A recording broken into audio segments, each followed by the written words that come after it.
नमस्कार दोस्तों, स्वागत है आपका एक बार फिर से हमारे चैनल पर। दोस्तों, आज भी हम ऐसे समाज में जी रहे हैं जो आज भी पुरुष प्रधान है। आज भी जब लड़की का जन्म होता है तो अधिकतर घरों में मायूसी छा जाती है। दोस्तों, यह और कुछ नहीं बल्कि हम मनुष्यों की अज्ञानता है। परंतु दोस्तों, आपको जानकर हैरानी होगी, लड़की का जन्म हर किसी के घर में नहीं होता, बल्कि उसी के घर में होता है जो भाग्यशाली होता है, जिन्होंने अपने अपने पुण्य कर्म अर्जित किए होते हैं। और आज हम आपको यही बताने जा रहे हैं कि भगवान कैसे घरों में लड़की का जन्म देने के लिए चुनते हैं और वह कौन से पुण्य कर्म हैं जिसकी वजह से कोई भी इंसान बेटी का माँ बाप बनता है। दोस्तों, गीता में श्री कृष्ण से अर्जुन ने पूछा कि हे माधव, किन कर्मों के कारण किसी के घर में पुत्री धन की प्राप्ति होती है, अर्थात कैसे घरों में बेटियों का जन्म होता है। तब श्री कृष्ण अर्जुन से कहते हैं कि हे पार्थ, अगर किसी के घर बैठे पुण्य अर्जित होते हैं तो बेटियां सौभाग्य से, और जो भी स्त्री या पुरुष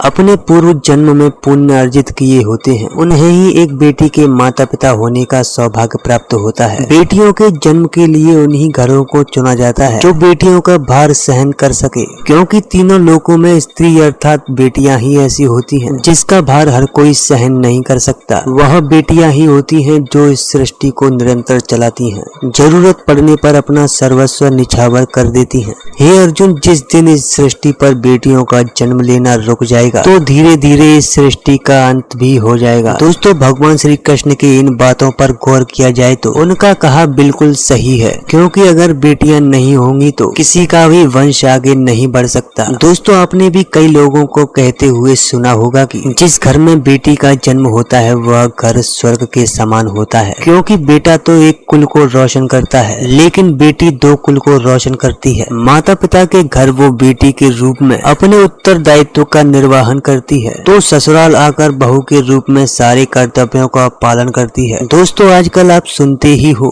कि बेटियां बहू परिवार में किसी के मर जाने पर उसका वर्णन नहीं कर सकती, लेकिन यह बिल्कुल भी सही नहीं है। रामायण में बताया गया है कि प्रभु श्री राम के पिता राजा दशरथ की मृत्यु हो गई तो माता सीता अर्थात राजा दशरथ की बहू ने ही उनका पिंडदान किया था, जिससे उन्हें जन्म मरण के बंधन से मुक्ति मिल गई थी। इसलिए दोस्तों, वह लोग बहुत किस्मत वाले होते हैं जिनके घर बेटी का जन्म होता है। वह परिवार भी किस्मत वाले होते हैं जिनके घर एक से ज्यादा बेटियां होती हैं। शायद यही कारण है कि बेटियों को लक्ष्मी कहा जाता है। दोस्तों, बहुत से लोगों की सोच यही होती है, बेटी है तो बिना समय गवाए और इसकी पढ़ाई में पैसा खर्च किए बिना जल्द से जल्द शादी कर दो, लेकिन यह सोच एक बेटी के भविष्य को बर्बाद कर देती है। जरा सोचिए, एक बेटी के मन में कितने सपने होते हैं, उसे कुछ करना है लेकिन यह सपने सिर्फ सपने ही रह जाते हैं। इसलिए अपनी बेटी को सपने पूरे करने देना चाहिए। उन्हें जीवन में हर वो खुशी दें जिनकी वे हकदार हैं। एक बेटे से ज्यादा एक बेटी हमेशा अपने माता पिता के लिए सोचती है। माता पिता को प्यार और अपनापन बेटी ही दिखा सकती है। बेटी के जन्म को एक जश्न की तरह मनाना चाहिए। माता पिता को बेटी को हमेशा एहसास दिलाना चाहिए कि कितनी खास होती है बेटी। दोस्तों, बेटी कभी भी अपने माता पिता पर बोझ नहीं होती, वह सिर्फ अपनी और अपने परिवार की किस्मत चमकाने के लिए जन्म लेती है। एक कथा के अनुसार दो मित्र लंबे समय के बाद एक दूसरे से मिले।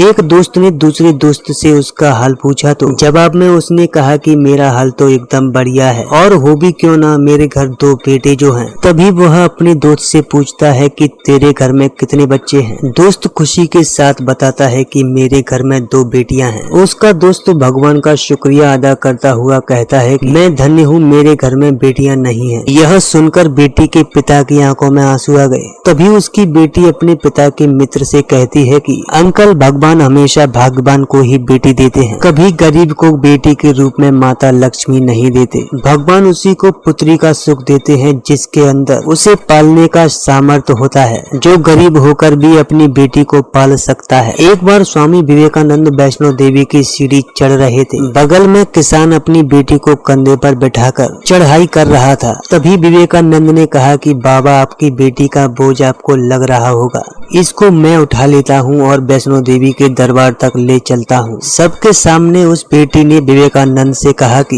बेटी कभी भी बाप के कंधे पर बोझ नहीं होती। बेटी अगर बाप के कंधे पर है तो वह हर बोझ को हल्का कर देती है। दोस्तों, बेटी कभी भी धन की भूखी नहीं होती, सिर्फ मान और सम्मान की भूखी होती है। अब सोचने वाली बात है कि कौन से कर्मों के बाद बेटी आपके घर में जन्म लेती है। और उनके घर के लिए लक्ष्मी का रूप साबित होती है। गरुड़ पुराण में बताया गया है कि जब आत्मा को नया जन्म मिलता है तब आत्मा को शरीर के अनुसार व्यवहार में चलकर अपने कर्म करने होते हैं। शरीर के जरिए कर्म करके एक आत्मा अपने जन्म के उद्देश्य को सार्थक बना सकती है। और नर्तक भी यदि कोई पुरुष महिलाओं जैसा आचरण करता है, स्वभाव में महिलाओं वाली आदतें ले आता है या वही काम करता है जो एक महिला को करना चाहिए, ऐसे ही पुरुषों की आत्मा स्त्री का शरीर धारण करती है। वहीं गरुड़ पुराण में बताया गया है कि यदि कोई व्यक्ति मृत्यु के अंतिम क्षणों में स्त्री को याद करते हुए प्राण त्यागता है तो वह अगले जन्म में स्त्री के रूप में जन्म लेता है। वहीं अगर वह अंतिम क्षणों में परमेश्वर का ध्यान करता है तो वह मृत्यु के मार्ग पर अग्रसर हो जाता है। दोस्तों, आज की वीडियो में सिर्फ इतना ही। उम्मीद है कि आपको यह वीडियो पसंद आया होगा। दोस्तों, वीडियो पसंद आया हो तो हमें कमेंट बॉक्स में जरूर बताएं। साथ ही वीडियो को लाइक करें, चैनल को प्लीज सब्सक्राइब करें। तो चलिए दोस्तों, मिलते हैं अपनी नेक्स्ट वीडियो में। तब तक के लिए बाय बाय।